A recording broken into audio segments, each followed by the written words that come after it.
ke ndonjë histori që e veçon që e afruar së tepërmi me ndonjë vajzë, se ndoshta ka patur nevojë për ty jo vetëm në profesion, por edhe për disa këshilla më tepër? Po, të mendoj pak.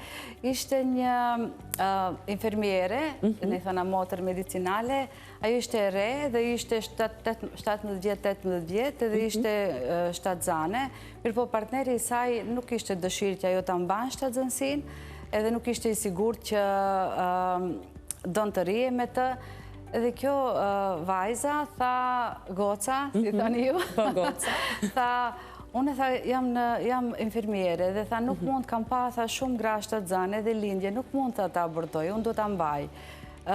Edhe veta, nëse do jem, tha, doja dali. Ishte shumë interesante se kur morën familja saj vesh, kishte nënën dhe motrën, edhe ato hoqën dorë për saj, e lan vetë. Shqiptare? Po, jo, slovene. Slovene, dhe nga Mëshira ne morëm në repart, edhe mbani me një dhomë, ajo kishte edhe vitin e fundit të shkollës mesme për të kryer. Do me thanë, mëson të ati, rinë të ati, dikun shkonte të dë një familjar, vinte prapë edhe mbajtëm ne gati 7-8 muaj ati.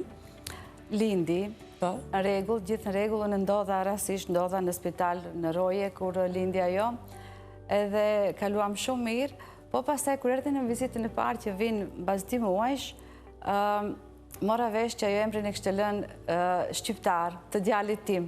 Ka pyetur mamit se si ka doktoresha emrin e djalit, i ka entreguar Trim, edhe ja kishte lënë emrin djalit Trim.